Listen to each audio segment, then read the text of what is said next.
but we will organize a narrative performance. And so thank you, Dr. B, and your team for coordinating this. I'm excited because years ago in 1997, I had just stumbled upon Nappy Hair and had tried to get a review of it published, and nobody was interested in it until it became controversial. And then I met Dr. Herron at a conference, and we sort of connected, and then it was years later that our paths crossed again, and she's here as our visiting distinguished professor who is doing all kinds of wonderful things to network ASU with surrounding communities. So I consider it an honor to be here with her in talking about a book that's hers. It's sort of like, you know, talking to Shakespeare about one of his plays. That's how I feel. We're in the presence of greatness here.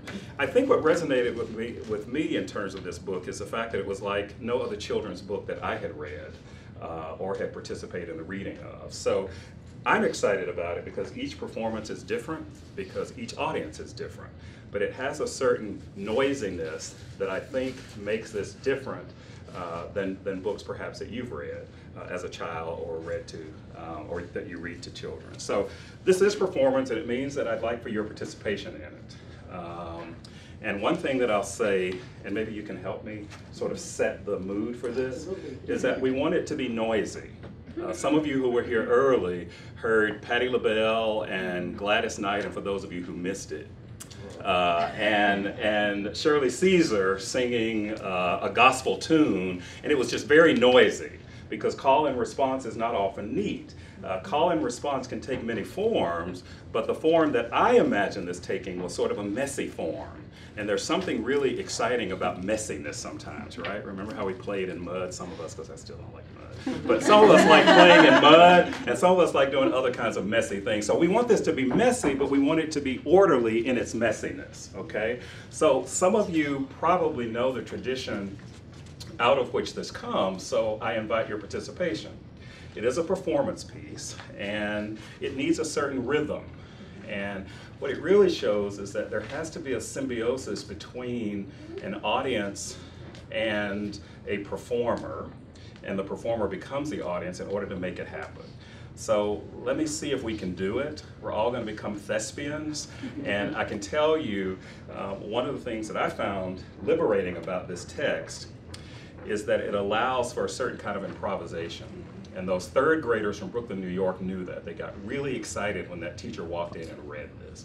And perhaps we'll talk a little bit about the controversy. So what I'd like for you to do, I'm not a preacher. I don't even tell stories. Well, I just told a story.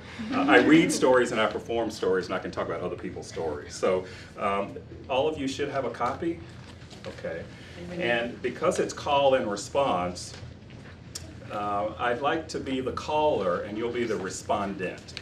So some of you have the book copies and some of you have the Xerox copies, and that will be part of our conversation about this. So I'm going to ask you to be my respondents or my congregation, and we'll talk about the setting of this a little bit later because it was a backyard picnics, but picnics and churches and boardrooms and movie theaters all embody the potential of call and response. Okay, so I'll do the regular fonts and you'll do the irregular fonts. How's that?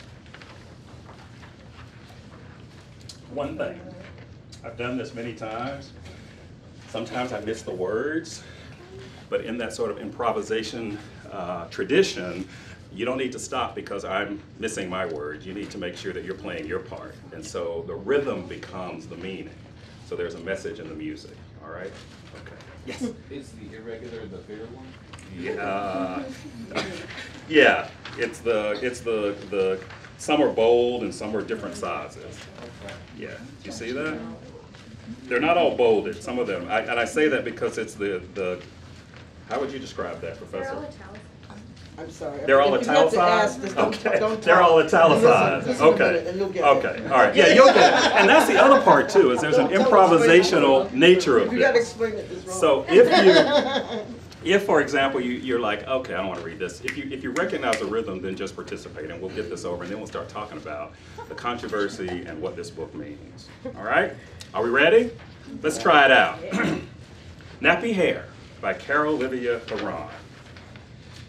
Uncle Mordecai told this story at the backyard picnic.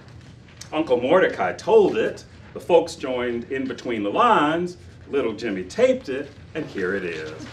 Brenda, you sure do got some nappy hair on your head, don't you? Well, okay, there's a little bit of a pause there. There's a little bit of a pause there. Yeah, there's got to be some messiness and some irregular. I'll teach them. You do your Okay, all right, there we go. All right. Well, see, we knew we had to stop that, though. Yeah, exactly. That's That was terrible. Brenda, you sure do got some nappy hair on your head, don't you? Well, it's your hair, Brenda. Take the cake and come back and get the plate. It ain't easy to come by that kind of hair. You just can't blame Africa. It's willful. Them some willful, intentional naps you got all over your head. Your hair intended to be nappy. Indeed. I mean, combing your hair is like scrunching through the New Mexico desert in Brogans in the heat of summer. That's the way. It's like crunching through snow, about a foot, 2 feet at least, with 2 inches of crust on the top. I can hear it. Y'all know how it sounds when you're scrunching through snow like that? I can hear it. Well, that's what her hair sounds like when she comb it out in the morning. Well, you ought to be ashamed. Ashamed? I'm not ashamed, I'm proud. She's the only one in her school knows how to talk right. Ain't she something? A rose among 1,000 thorns. I know. Them old hardheads think they can talk English. Yeah. But this child talks the king's English. I hear. Talk the queen's English too. She can. But she sure, Lord, got some nappy hair on her head. Now why you gotta come back to that? And I'm gonna tell y'all how she came up with all this nappy hair. Brother, will you stop? Her hair was an act of God. An act of God that came straight through Africa. Well, you see, the angels went up to God. The angels walk up to God to talk him out of it. Yes, they say, Lord, Lord, Lord. Well, why you gotta be so mean? Why you gotta be so willful? Why you gotta be so ornery? Thinking about giving that nappy hair to that innocent little child. Sweet little girl like that, and you napping up her hair like you ain't got good sense. That's what they said. Napping up her hair 5, 6, 7, maybe 8 complete circles per inch. I'm talking about 8 complete circles per inch of hair. And the angels trying to talk him out of it. But God wanted himself some nappy hair upon the face of the earth. So God turned himself around, looked them angels square in the face. And God said, get out of my way. He said, this is my world. This is my world, and this child, this sweet little brown baby girl child, she's going to have the nappiest hair in the world. Ain't going to be nothing they can come up with going to straighten that child's hair. I'm talking about straightening combs. I'm talking about relaxers and processes. Ain't nothing gonna straighten up the naps on this child's head. And it was done. So here she comes. Sitting back in Africa making plans. That's where it was. Squinching her eyes and looking deep. She was deep. Getting ready to come to America with them slaves. Didn't we come over here? Sold your mama for a nickel. And your daddy, they sold him for a dime. I said they sold your mama for a buffalo. Your daddy, they sold him for 1 thin dime. But this nap come riding express, coming on across the ocean from Africa, wouldn't stop for nothing. Didn't she? Actually danced right on through all that old wimp hair. Didn't want it. Wouldn't stop, wouldn't mix, wouldn't slow down for nobody. Every time they tried to mess with her hair, she stomped it, she kicked it, she snuck on around and came on through. Think she's playing football, basketball, or something, dribbling on down the line. And when she was born, when we look down on her in the cradle, we all shout out and we jump back. We laugh and we shout because I tell you, she had the kinkiest, the nappiest, the fuzziest, the most screwed up, squeezed up, knotted up, tangled up, twisted up nappiest. I'm telling you, she had the nappiest hair you ever seen in your life. And the Lord in heaven, the Lord who brought the Israelites out of Egypt, he looked down on this little brown girl He looked at her and he said, well done. Yeah. He said, I've got me one. One nap of her hair is the only perfect circle in nature. Well, I got me a cute little brown baby girl. I got me at long last this cute little brown baby girl. Well, and she got the nappiest hair in the world. Ain't it true? Beautiful. Oh, you wonderful.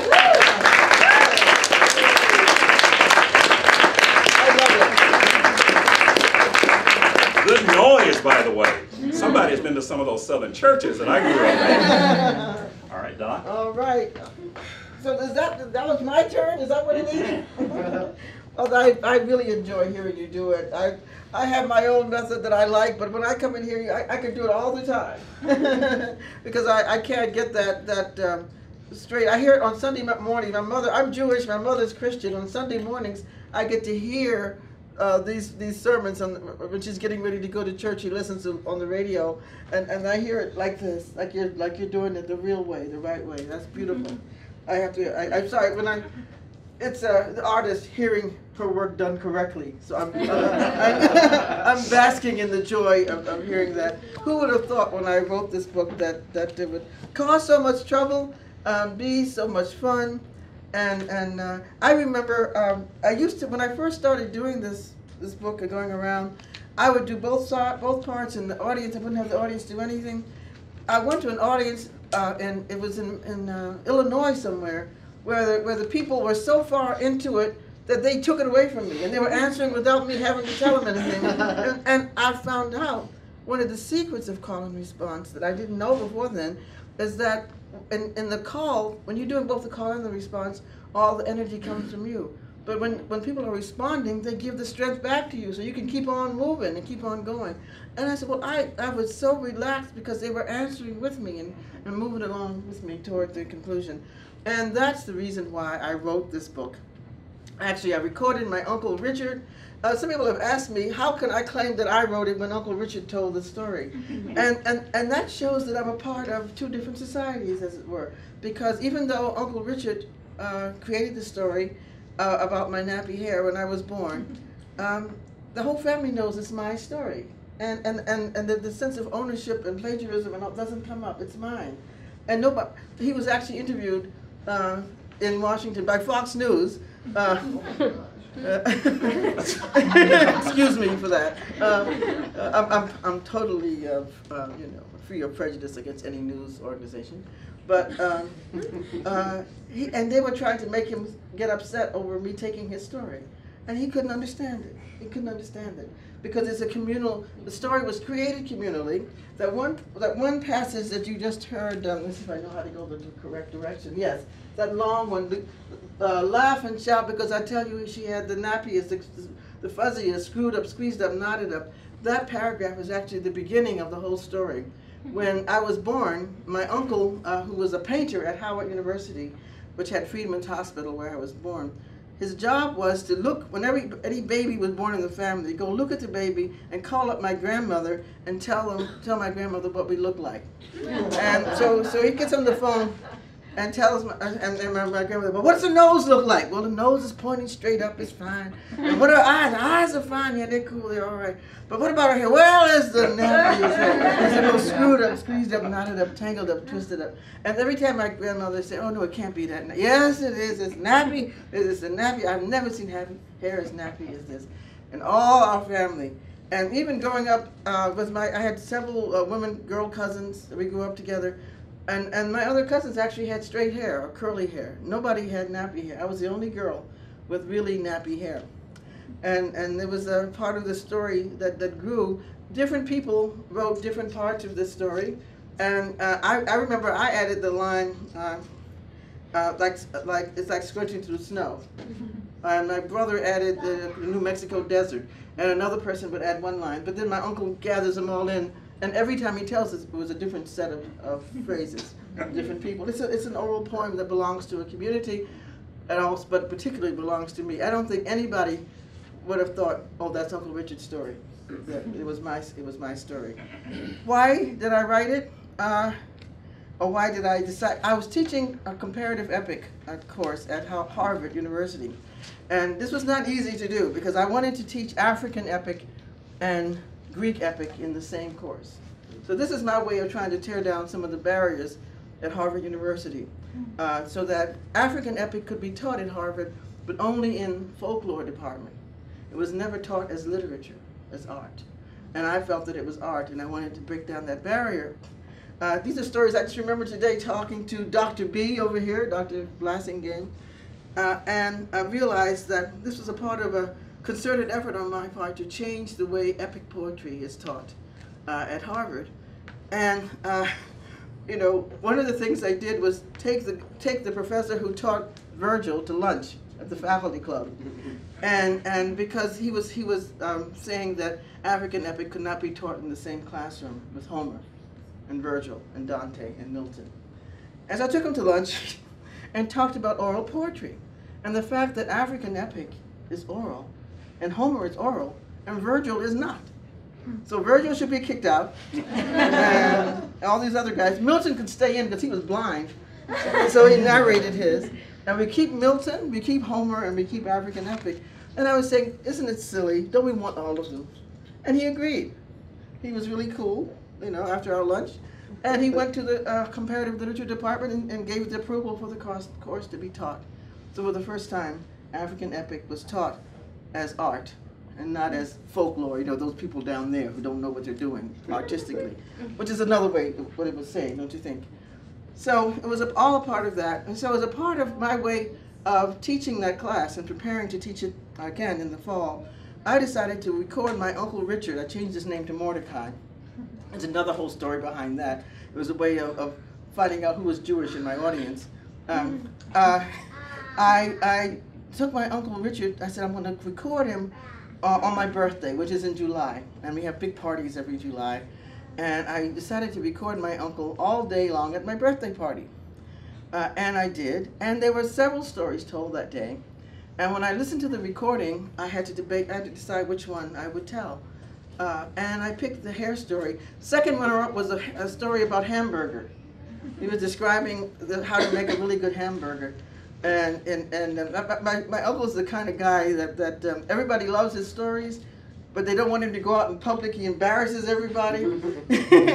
And he would say things that nobody would say, that he was way behind the times. But he was a griot. I believe that some of his skills come straight from West Africa, and that he had all these skills. And when he would talk about hamburgers, he said he went to the house of his boss, where he was painting for a white family out in the suburbs somewhere.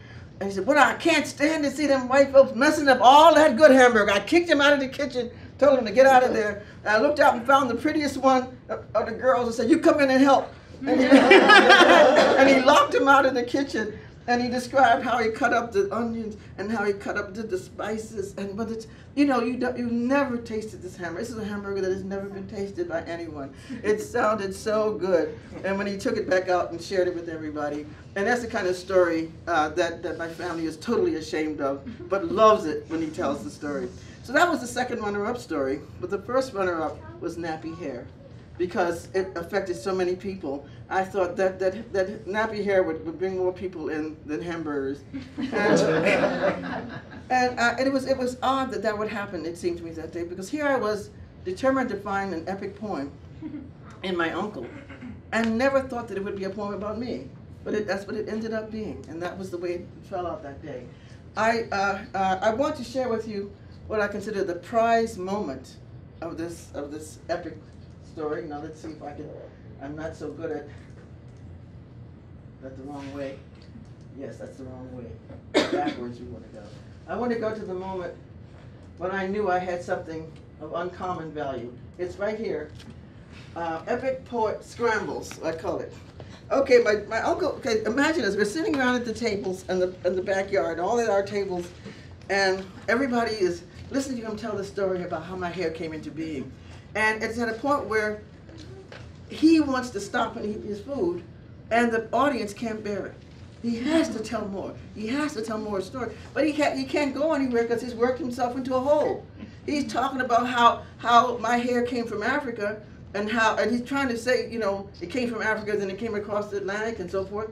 But the fact is, my hair came from Washington, D.C., and he didn't know how to get the story. He had like a big hole in the story. He didn't know how to fix it. What is he going to say? He can't say, okay, y'all wait here till next week until I fix it. And neither could Homer, and neither could the other epic poets. None of them. What do you do when you're in a mess like that? When you have messed yourself up and everybody is demanding a story, what do you do? How do you fill in the blanks? Well, we teachers know how to do that anyway, don't we? We're good at that. Oops, I forgot what I was saying, but I'm going to tell you something else. But my uncle did it in a way that was like proof that what I was trying to show about epic poetry was really true. He had to fill up the blank, and he filled it up with another genre having nothing to do with the story, but what gave him time to think until he could get the story together. He was clueless what to say next. So what did he do? He used the blues. Sold your mama for a nickel and your daddy for a dime. Yeah, yeah, yeah, yeah. Well, you sold your mama for a buffalo. Well, that's got nothing to do with the story. But he filled it in, and while everybody's sort of enjoying listening to it, and think, yeah, yeah, they think the story is going on, and he's like, what am I going to say next? And by the time he got to the third line, it's clear he figured out what to say. Instead of saying that I, Carol, or Brenda came across, he said the nap. He figured out what to say. He threw the nap in there and then continued on what I call the kindergarten page. And he actually physically got up from his chair, he's an old man, and hopped all around pretending to be the nap coming across the ocean. Which is another way of distracting you from the fact that he didn't know what he was going to say next. It was just a wonderful moment, and it was like, when in doubt, pick a genre that everybody knows and stick it in there, entertain them until you figure out what to say. And I had my course all set out for graduate students at Harvard University. How did it get into a children's book format? I was actually in Washington, D.C. with my first novel, Thereafter Johnny, and sharing it with my home community in Anacostia. And this is a sad story, and I was home, and I didn't want it to be all sad. So I said, okay, I'm here to talk about Thereafter Johnny, but let me read you a lecture that I had for my class at Harvard. I think you might like it. I read Nappy Hair to that audience. They were raving happy about it. The applause was astonishing. And they actually asked for the address and phone numbers and so forth of my editors and publishers in New York. There was a write-in campaign to Random House to publish this book. And so when somebody tells you that this is a book that African Americans hate, well, this was by popular demand. Because it hadn't occurred to me to publish it as a children's book. I was publishing it, or rather sharing it, as a lecture on epic poetry. It's the only thing I've ever written that was accepted for publication the day it arrived. Evidently, I mailed it to a publisher, a friend of my publisher, all in Random House. And there's a secretary in the children's book section. Her job is to take, this is for those of you who are creative writers, this will not be happy. Take the book out of the envelope, put it in another envelope and mail it back to you. Oh my God. And not even to look at it. This is what her job was. So she pulls out mine and she looks at it, Nappy Hair, and she starts reading it. And she starts laughing and giggling over the text. And Simon Bolton, who now has his own publishing house in New York, was her boss then. He came out and said, "What are you laughing at?" And she handed it to him. And he looked at it and read it and called me up and accepted it. So the very day it arrived, it was accepted. Never before, never again. But so again, in spite of the controversy that had, it was very well accepted. I'm not sure how many, do all of you know the story itself? Should we go over what happened? Sure. Or what do you suggest for next? It's way... Well, do people know what was controversial about it? Mm-hmm. Well, maybe we should get, what were your responses to the text? Yeah. It brought back something that was in the news like a while back. I remember about the shock jockeys making a comment Don Imus. The Rutgers. Mm-hmm. Girl navigated hose. Mm-hmm. Mm-hmm. Okay. Yeah. Yes. I was contacted for that several times. I was asked to write all kinds of essays and against him and for him and whatever about that. He sold 10,000 copies for me. Anytime somebody uses nappy in the news, that's it. There it is. I can take another visit to Europe, go to Israel and spend a week. What was interesting is that he really didn't know what nappy meant, because those women, and he was referring to the African American women, really didn't have nappy hair. They had processed hair that wasn't nappy. So what he was doing was borrowing from Spike Lee. But he had the wrong movie too. What he meant was School Days, and he called it Do the Right Thing. So there was just a whole messiness that was not neat in that case relative to this reference. He looked at these black women and he was trying to say that they weren't very attractive. So he called them nappy-headed hoes, and then that brought up the whole sexuality issue and all of those things that have relegated black female bodies to this place of subordinates. I just had a question about the term. Like, is it something that had a negative connotation from the beginning, from the origin, or is it like inferred from social, cultural, experiences and whatnot? The history of the word nappy. It started off as a Nordic word, knap. I can't pronounce Swedish. During the wool industry, coming out of the Middle Ages, when wool was first being processed into rugs, and then nap is the top of the rug, and the bigger the nap, the better it is. The more nap, the better it is. But it came into English, into British English, into American English, and was used sometimes as a descriptive word and sometimes as a negative word, just like most words can be used all kinds of ways. Those of you who know British English know what nappy, who knows what nappy means in England? Diaper, right, it means a diaper. It's again about a diaper. That's one reason why my book is not in England. They've been trying to find, it's like saying diaper head or napkin head, which is, and that's another negative word. And it's kind of like that other. I've heard black women use. There's one scene I remember. Again, things I wish I had recorded. It was in Detroit.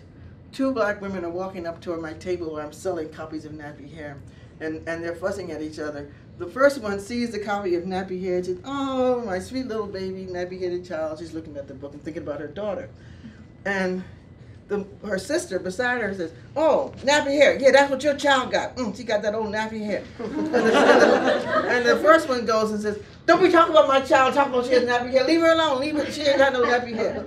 And then the second one goes, "Okay, it's all right.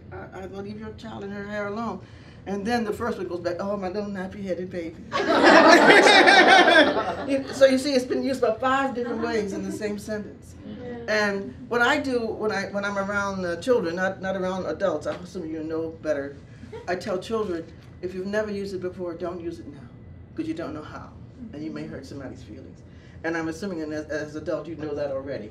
So don't take on a word until you really know what it means and whether it's going to hurt somebody or not, because you never know. It's kind of like that other N word that has interesting kinds of parallels in terms of its history, because that word didn't necessarily start off as a negative word. It started off as a descriptor, and within short order it became associated with difference. When Portuguese and Spanish encountered Africans and described them as negro, and sometimes through pronunciation and sometimes through just acknowledging difference, it became negative. And I think in many ways there are parallels between, doesn't work, those two N words that have that same sort of, is it a term of endearment or is it offensive? I mean, it's those kinds of conversations. Yeah. When you were talking about impressions, one of the strongest ones that I had came from growing up with the absence of stories about black children. So many of the things we read in school or saw, really there were no children that looked like us. And so the thing I loved about it the most was the love that came through the story, the whole family gathering together, and then her being powerful and unique, and then God saying, this is the perfect thing that I created. It seemed like love being extended from the highest level, and then also raising somebody up, and I just enjoyed the humor and the warmth of it. Because we read about Rapunzel and Goldilocks and all these Disney characters who had hair that was like 12 feet long, that trailed through the forest, or they climbed out of a tunnel, or someone climbed up a tower, their hair was so long, and it never looked like anybody, but it sure as heck didn't look like us. And so it's just refreshing to see that part of culture celebrated. Right, you're directly paralleled some of my reflections. This is my first time doing a PowerPoint essentially of the book. I'm not going to go through all of this, but two of them that I have to mention. This is the point in which I identify what I think the book is. This is an African praise song. She's being praised not for having nappy hair, but for speaking the king's English and the queen's English. This is what's important here. And what my uncle really said in the original tape, which I changed for children, is them old hard heads up there at Harvard think they can talk, right? Talk English. But this child, my niece, talks the king's English. And she's talking about someone from the society that doesn't speak standard English, and yet who's learned standard English and has gone off to the enemy, as it were, and made it her own, and can speak well. He had seen me on television with some of my colleagues from Harvard, and he was just so proud, and that's what that was about. And I changed it. So when the people said, you're teaching our children bad English, I said, what do you mean? This is a praise song about the person who could speak standard English, indeed more than standard, the king's English and the queen's. And then there's a point in the story to finish up what you were saying, in which I think the story is taken from a human praise song to a divine praise song. When my Uncle Richard said, one nap of her hair is the only perfect circle in nature, that's just like saying, oops, as I go, right, raising it up to be divine. And that this is a true celebration of the child. Thank you. So the controversy, I think a number of Yeah. people raised their hand, Yeah. didn't know quite what the controversy Yeah, was. I was there a minute ago. Oops. This is advertising our new book, Heuristics. Oh, okay, great, Yeah, great. I'm sorry. Well, keep in mind, context is that a third grade teacher, Brooklyn, New York, took it into a classroom, shared it with the students. The students liked it. Mm-hmm. And it taught literacy. I went through in detail in the last class that she actually taught these children who are not able to read how to read. Then they were third grade, and I think they were with the African American and Latino. And Latino. Right. Yeah, and I didn't. So all that is important contextually, because I had read this book to a group of African American students and there was no controversy at all. But the fact that Ruth Sherman would go in and read this book with this language, that people would say, oh, it's not proper English. Well, it's proper in the context of where it's being rendered, it's proper. I mean, if you went to your backyard picnic and started talking like you were reading from a book, somebody would say, where are you from? Yeah. Right? Yeah, and this So book it I was couldn't- proper in that context. Yeah, all sorts of things I couldn't do. The characterization of God, who I do not think is male, but I had to. It would have been ridiculous to make it a genderless God or a she. That's not a part of the culture. It doesn't work that way. The facts, or more or less the facts. In 1998, Ruth Sherman, a white teacher, I should change that, in Brooklyn, New York, used the book Nappy Hair to teach her third graders to read. Each kid had a page, and they would learn to read that one page, and then they read it in a circle. And then they took that one page and added to it, expanded it in all kinds of ways, until it became longer and longer and longer, until it became, yes? Did they get the Xerox page? Yes. Because that's important, though. They got That's- the Xerox page. She didn't just rip a book apart and give them the page. Yeah. Well, it touches all kinds of things. Right. Who, It changes this is meant for children, $17, black children. Who's going to pay $17 for a book? I think it's ridiculous. I mean, and it's my money. It's my. It's like, what kind of way of doing it is this? And they insist upon waiting a year, sometimes a year and a half, before they do a paperback. This should have been available immediately for the people who need it. Right. And there needs to be, somebody needs to figure out another way to deal with copyright. I get no more money for the hardback than I get for the softback. So why not take them both out? I get about $1.03 for this and about 98 for this. So what difference does it make to me? And they're my words. And I think the book should have been. So I don't blame the teacher. And indeed, Random House made so much money off the controversy that they dare not complain because it would be like self-serving. But the minstrel part. But the sense of the minstrel, yes, The blackening out of the dark. black skin, and it's especially the first page, Right. which we don't have here. But because you can't, when you Xerox this, you can't see when you photocopy. Excuse me. The brown and the black are all one color, and all you can see are the white eyes. You can see the minstrel, Sambo, insulting image. And that's not just a Ruth Sherman problem, that's anybody who has tried to Xerox a picture of a brown subject. I mean, I'm looking at that now with a program I'm doing on Friday, and there's Xerox in the picture, and it looks like I just blacked out. Mm-hmm. Yeah. I had a question about like the whole the language problem. What about dialect and vernacular being an aspect of language? You know, language is always changing, really. So how do they justify having a problem with it, I guess? You don't have to, as if people have made sense. I actually, when I was in New York and met with the community, and they told me I was teaching their children bad English, as you saw.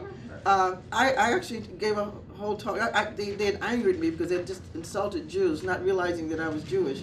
And I was so angry that instead of being rather polite and explaining gently, I came in like this. I said, I threw my whole PhD at this audience. Essentially about Dante not writing standard Italian and Chaucer not writing standard English. And even my beloved John Milton had to apologize for writing in English because he was writing in Latin. Toni Morrison's celebrated for writing characters that speak. Of course, and you have to have, and there's a rhythm in the vernacular that the other doesn't have, that I think is precious, and that is the storytelling language. Well, but the problem though, again, is keep in mind historically, if you're associating this with, first of all, the white teacher, reading to students who are not white in the class, and reading from a tradition that for many harkens back to the minstrel tradition, where the language was a source of mockery of black people, where there are a lot of dubs and Ds, and if you read any of those minstrel songs, or I'd say go back, you don't have to read minstrel songs, go back to Uncle Remus Tales, and you see that there's no rhythm to that. There's no, compare that to Zora Neale Hurston, for example. So I think that's what jumped out, and it was also at the time that the Ebonics debate in Oakland, California was sort of taking wings, and there were people piping in like, you know, Maya Angelou and others who were saying, no, this should not be allowed in the classroom, any sort of Ebonics or acceptance of a language that some kids brought into the classroom. And as I understood that controversy in 1998, it was not teaching the kids or the students how to teach students. It was trying to get teachers to respect the language and to teach the appropriateness of message and audience and what you say and how you say, depending on what you want to accomplish. And if you look at more languages, you begin to realize that what, you know, in French, I'm sure there are plenty of people in here in this room who know French, you don't pronounce the end of the word, it's considered being cultured. And in black English, if you don't pronounce the end, it's because you're stupid. You know, I mean, I'm not saying, obviously that's not a fact, that's just the way it's perceived. And it goes on and on like that. There are all kinds of language, and then Yiddish is perfectly respected as a literary language, but the language of African Americans, when they're doing their storytelling, is somehow unacceptable. Why is this? That has nothing to do with the language. It has to do with the perception and with racism, quite frankly, when it's applied to perception of language. Now, I get as distressed as every English teacher does. There's certain things I can't stand to hear. I admit it, but I also know that that's me and the way I hear and the way I grew up, and I'm bothered by it. There are certain things that, even though this is non-standard English, there are certain things that my uncle would never say and that I couldn't write even if he had said it. You know, be done gone. I can't stand it. It drives me crazy. There's certain kinds of, so I come from a certain class, if you will, of African American language speakers, and some things are acceptable and some are not. Well, listen, I think the context is that they're at a backyard picnic. They're not in a classroom. And what I challenge audiences to do is to remember, when we're in different settings with different audiences, do we speak the same way? So who's to say that people are not educated because they're not, you know, pronouncing words the way some people write them in books? And books have very different purposes, but you're right, you hit upon all of those. What happened to the teacher in the end? She was, she never got back into the classroom. Did I finish the story? She was chased out of the classroom. She taught the class. One parent got upset when she saw what her kid was doing. Came back to the school with 50 people. They got chased out into the street. She was chased out into the street by the 50 people. They had called all the major news areas, CBS, NBC, CNN, and NBC, all were there. And so we actually had a picture of her running out of the building. She's never been back in that building to this day. Wow. She's never been back. I was teaching at Chico State at the time, and I got a phone call from her that night. One of my students had put my phone number up on the internet somewhere. Thanks. But I'm glad she found me. And she told me what had happened and asked, what had she done wrong? Have you heard? And I looked at the news that night. I got the East Coast news feed, and the lead story that night was my book. I look at the news and to see nappy hair. It was on Saturday Night Live. It was on and the next day when the first thing that happened the next day was the New York Times called and said the opening line was, "We're going to save your book." But it was a long, miserable night because I didn't know if I'd have anybody on my side at all. But by the next day, it was clear that the media was on my side. It had already received several awards, so that was. But I seem to recall you got death threats, or at least somebody reported that. Yes, no, it was true. Okay. Yeah. Okay. And For writing the book. Some guy in Southern California wrote to me that he had dated a black woman once and how he hated touching her hair. Now what do I care about him? Did somebody make you date this woman? and he was upset because I said that I made the insult about wimp hair, and that I was talking about his hair. And of course, I got a picture of him. Somebody came to me and said, "This is who you're talking about." You know, the man was crazy. Yeah, they actually, the Chico State I had protection for about 3 months to make sure nobody got to me about the hair. I'm sorry, what? It's just amazing. Yes. How about the Klan? Do you know about the Ku Klux Klan defending me? What? What? They said. Yes. I gotta hear this. Yes. Yeah, you gotta hear this one. It's I mean, astonishing what happens. There was a picture of Ruth Sherman. She did finally get another school, by the way, and she's doing well now. And she's going to be writing an article in our book. There was a picture of her in Time magazine, leaning. She was on her bed, leaning over a copy of my book, and sort of gazing at it. And it looked like the centerfold of Playboy, except she had her clothes on. And it was like white womanhood, giving her heart for these dumb. And they don't appreciate it. So they were going to defend her and me and go after this little black school. And they called up the principal, who was a Puerto Rican, Puerto Ricana, and she called me up crying. She had arranged me to come to the school and try to settle it all, but she was so scared. And she said she didn't know what to do. And that was like on a Thursday, I remember, and I was supposed to be on 60 Minutes that following Sunday. And she was so afraid of the Klan that I talked to the people at 60 Minutes, and we backed off totally so that the Klan would disappear, which they did. It was a provocative picture, though. Yeah, it was. It was oddly. But no, it's not. Let me tell you. I don't You know. tell me that, because I thought it was oddly. It was, but let me tell you, too. these people, they are like this. I had a photo shoot too, like that, and they take about 600 pictures. And by the 300th picture, you don't care. You be any old kind of way. You're just tired, and that's what they wait for. Okay. And I know that's what they Okay. did. I know. Okay. I know. Ruth is not like that. That's not Okay. Ruth. That was like, will these people ever go home? Right. And so they caught her, and they picked out of all the pictures. Of But you all- see, there's the racism. Right. There's the Right. evil.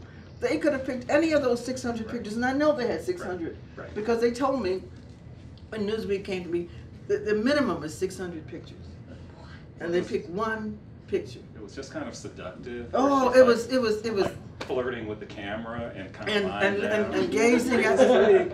Hot. It was Or that picture. and nothing, you know. And then there she was, and then they had a little picture of the book way down in the corner, and nothing of me. I'm nowhere wrong. That was like a Was she a mainstream young newspaper teacher? too. Yeah. Was it like early in her teaching career that this happened, or was she a seasoned veteran? I'm teacher? not sure. That would have made a difference. I know it's been several years. It certainly wasn't the first or second year, but I mean, she's still young. She just had on Facebook. She has a couple of kids, and they look cute, and you know. But you know, the whole hair thing, I mean, that's what I'm saying. In many ways, I think your book and you received the backlash that Spike Lee received when he wrote School Days. There's a sense of airing dirty laundry, and that if it's an internal conversation that should happen, or even when Chris Rock did Good Hair, there were lots of black women in particular who were very upset with that. And it was as though there was some sort of pathology that was being revealed as opposed to being unearthed and talked about. And I know as a as a black male, that I've also had to sort of walk this territory quite sensitively, because this is so racialized and gendered that I don't want to speak on behalf of somebody who is not me. And while each of us doesn't share the same lived experience, it was easier for me to talk about this through the lens of children's text than it was for me to try to talk about decisions that black women make about their hair, or Michael Jackson makes about his hair, or made about his hair. So that's what I'm saying, is that the children's, to me, that what was interesting about this is it raised this notion of children's text as being very, very central to adult politics in some kind of scary but important ways. Yeah. Yeah, one reason why I think we're a perfect combination of people working together on our heuristics book is that he can talk like that, and you feel so convincing to me. And I'm only lately, in the last couple of years, finally getting the nerve to say, that sounds beautiful. I'm so glad that's what happened with my book, but I had not a clue about what that was doing. I really was talking about the art of African American poetry, and that's all I was talking about. I didn't care what people did to their hair. I didn't care what was on top of your hair. I cared what was inside your brain.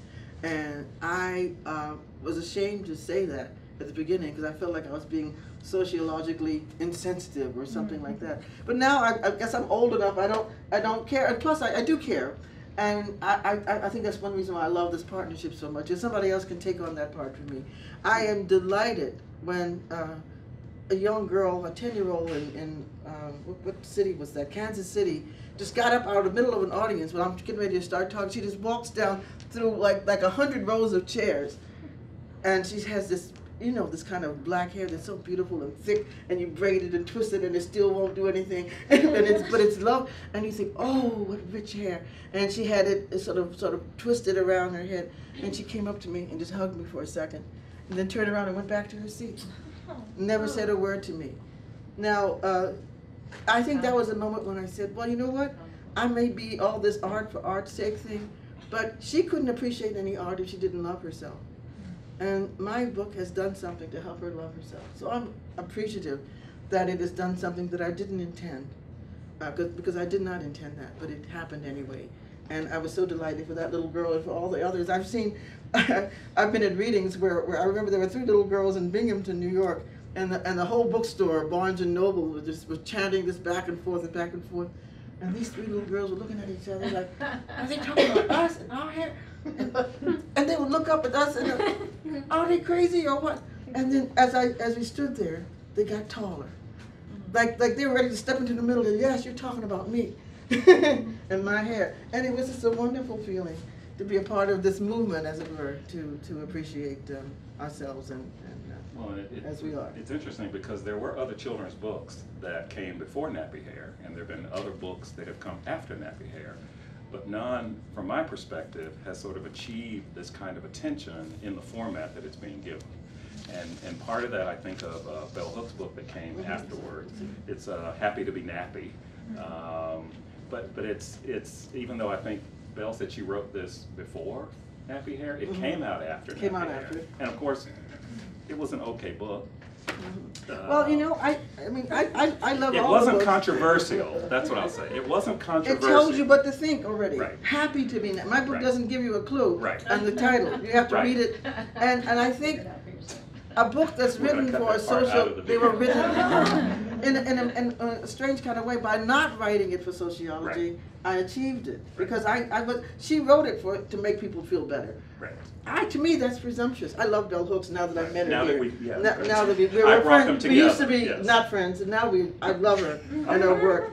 But to me, it's presumptuous. I'm not a sociologist, and it feels like, what right have I got to tell you that, you need to love yourself more? I mean, it feels like, what right have I got to tell you or anybody that? But sociologists feel that way all the time. You're weird people, sociologists. And I'm an artist rather than a sociologist. And there was that Sesame Street video Oh, with the wasn't brown that puppet lovely? too, Yeah. with the little brown puppet.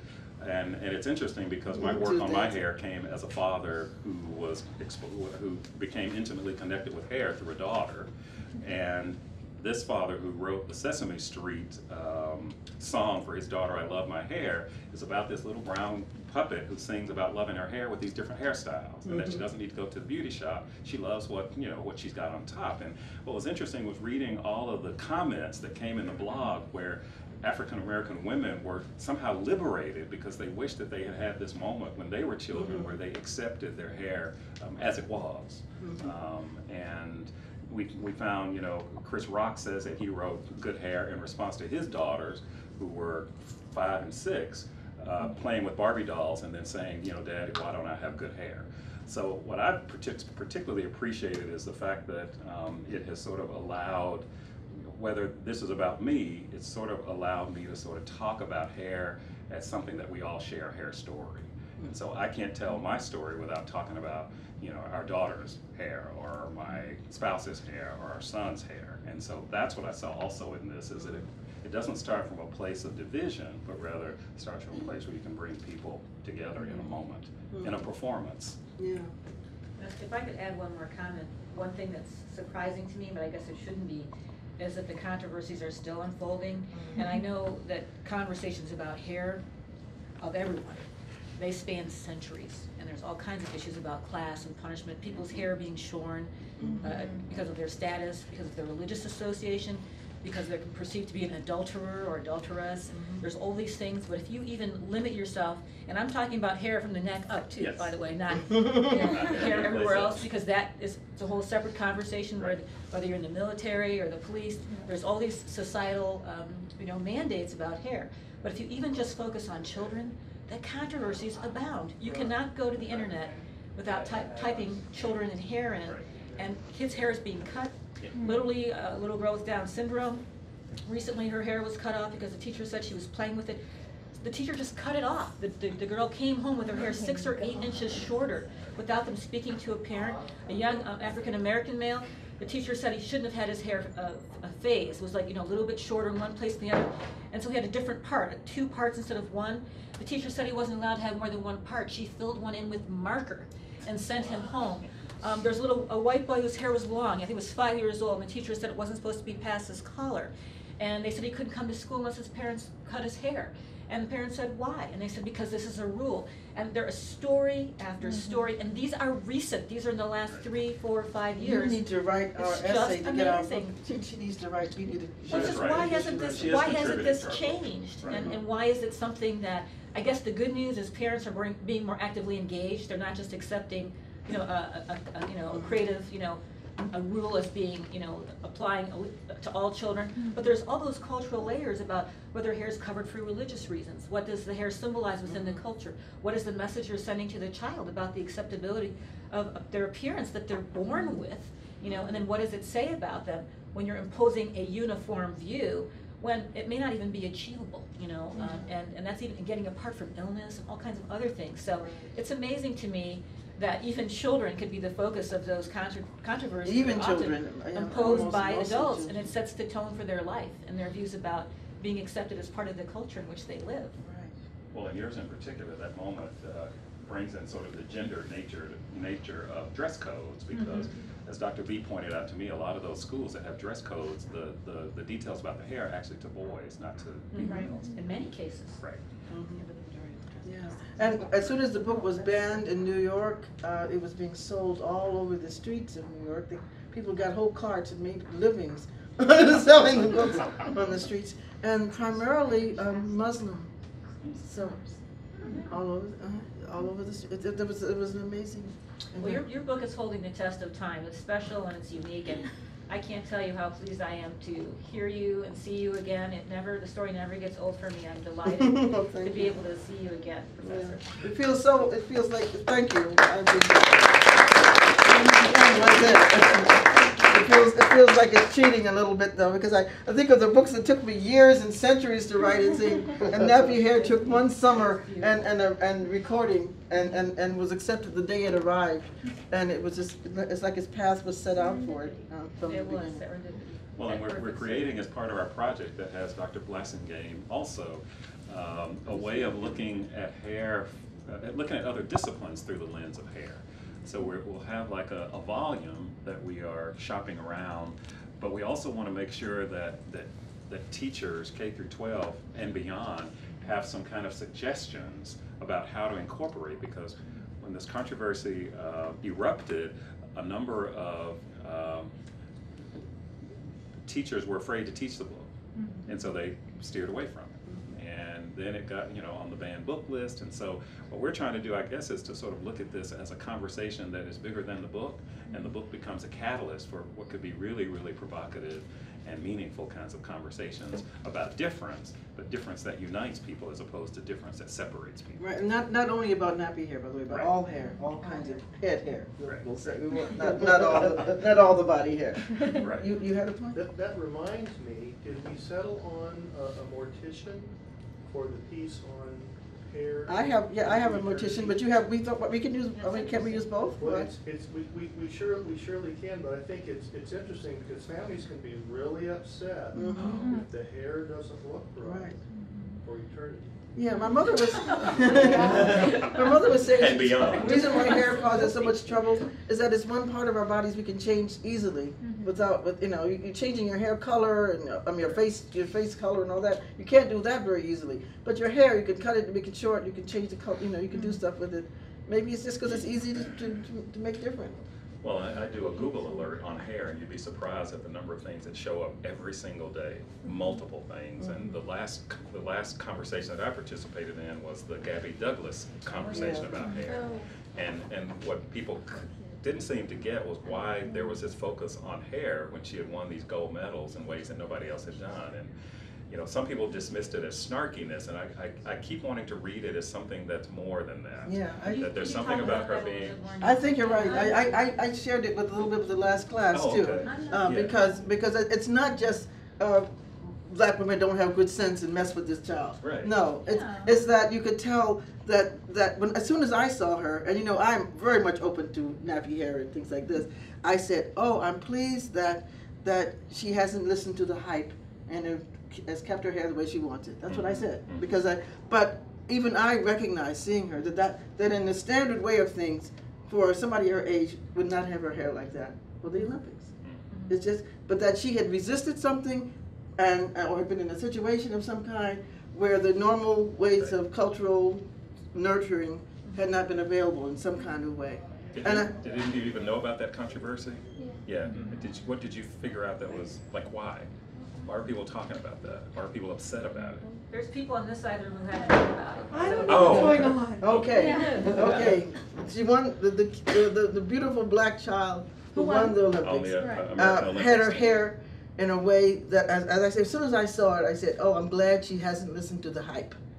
Now, if I am totally favorable to wearing your hair the way you want, and I felt that, imagine somebody who felt that she was, it's like her hair was straightened and put into a ponytail, but the ponytail didn't have any tail to it because her hair doesn't do that. It wasn't long enough. It didn't flip out. And Well, it was a extension, hair extension. Yeah, and it did something in the back that Yeah, it was. didn't quite. She actually had the hair like the little white girls on the team. It was pulled back, Everybody had and to it pull was that a little tight, flip. shellacked back. However, Goodness had it shellacked back. it was shellacked back, and it looked like there had been some gel put on top of the permed hair, and it looked a little shellacked, and people went wild. Some people went wild all over the internet, and people kept dismissing it as being snarkiness. And the more I read the stories, I kept saying there has to be something different. That's different than African American women talking about Michelle Obama when she has that sort of hair pulled back because it's like a regular day and she's not out in front of the public. They can talk about that, but somehow when they talked about this 16-year-old, it registered something different. And I kind of concluded that there was something maternal about this. And then you learn a little bit of the backstory that Gabby Douglas had not lived with her mother, that she had lived with this foster family. And foster family couldn't advise her on how to do her hair. And so She was in a that's what you predominantly got. white Midwestern community, Yes, which means it was and- not a beauty salon in Right. every corner, which means Right. she was doing her hair at home or finding someone. And she saw in the white girls community. putting the And gel you on have- it, so she slapped it on her hair too. And a family, like a white couple that adopts a black child, can't just go out and ask the first black person they see. Excuse me. No, I mean, even if they did, because we all make different choices. Some may decide to perm the child's hair. Right. Some may decide to straighten it. People decide to braid. Some may pick the gel. Right. Some may pick, and so they need. And if you grow up in the black community, you've got 100 options, or at least 20. Right. You know, and you're choosing between them. Whereas Gabby did not have that available to her, Right. and I just assumed that she had said, you know, the heck with what they want me to look like. I'm going to look like what I want to look like. So I just ascribed personal strength to her for resisting, because I knew you had to have resisted something to wear your hair like that. Well, but it's also a larger cultural issue about women and appearance too. Yes. Because when they looked at the athletes, there was I think a sexualization of all of the athletes. A lot of the things is celebrating the body, but for women there was always a different standard. They couldn't just be a tremendous athlete; they have to be pretty too. And if you remember in earlier Olympics, they worried about who had fingernails that were too long or that had diamonds or studs in them. And you know, whether their bodysuit that they were wearing was full length or one piece, and whether one leg was open or not, because it was a fashion statement and not necessarily made to make them run faster or swim faster. And I think there was a male swimmer who was white who had what do you call it, a bridge or a grill. Yeah. And the same thing, he actually ended up removing it after the Olympics because it was deemed to be too street or too ghetto, too hip. And so there's somebody who's you know, the barometer of what's socially acceptable for athletes, and if they want to be mass marketed media-wise, they have to accept something to get the big bucks. If they're too compartmentalized or ghettoized, they don't get the big bucks. They have to be mainstreamed, you know. And so it's interesting that women get the bulk of that, because they talked about a number of the runners and whether they would get side jobs, you know, endorsements with, you know, Nike or, you know, Cheerios or whoever, and a lot of it had to do with who they deemed the most marketable, the most attractive. And most feminine, not just most attractive, but They couldn't feminine. be- Jenny they- Finch is the face of softball They have to for a be reason. lean, they can't have their shoulders, can't be too broad, they have to look like women. So you know? what else is new though? It's too Exactly. bad, but it's the truth. Oh, I was wondering if you No, talked let her speak. Correct me if I'm wrong, but it seemed like the media was that wasn't the only issue they had with Gabby Douglas. It wasn't just her hair, because every time I would watch the Olympics, you know, after they would perform, like the news would come on, and it was always, I think one time when she had a great performance on the beam, she wore a pink leotard. All the girls had different colors. And then I saw the news, they were saying, well, why does Gabby Douglas wear pink? Why does she wear, she's American? Or they were talking about her mom. Her mom's broke, she had no money, and how's Gabby gonna help her mom? Like, it just seemed like every little thing that she did was just her hair or her outfit. Like, I didn't hear anything else about the other girls, and it was just like, I mean, to me, that's why she kind of was off her game at the last, because that's a lot. Yes. Well, and we saw that with black female bodies with Michelle Obama too. With Michelle Obama in the arms. First they were like, you know, guns, but people were like, oh my gosh, she's the first lady and she's revealing parts of her body. And then when she wore shorts to the Grand Canyon, horrors. Right. And then when she wore J. Crew after being, you know, so there's this interesting focus on black women's bodies. And I'm thinking also of Venus and Serena Williams. Yeah. I mean, I remember a comment that said, there was a kind of a Don Imus kind of comment that some reporters made to each other, saying it is more likely that the Williams sisters would be in National Geographic than Playboy. Ooh. Yes. My goodness. Yes. And so you got them wanting to be in So- Playboy? Is that what they're Well, supposed but- to? Yeah, well, no, but but right, you know how right. it flips over and over and over. So, Right, right. Yeah, and the media switches to being on the right side when the wind's blowing that way sometimes. Yeah, I feel like it's just hard because, especially like as a young African American woman, like I feel like we have to like apologize for, you know, having, like, this is the hair I have. Like, I love it, I embrace it.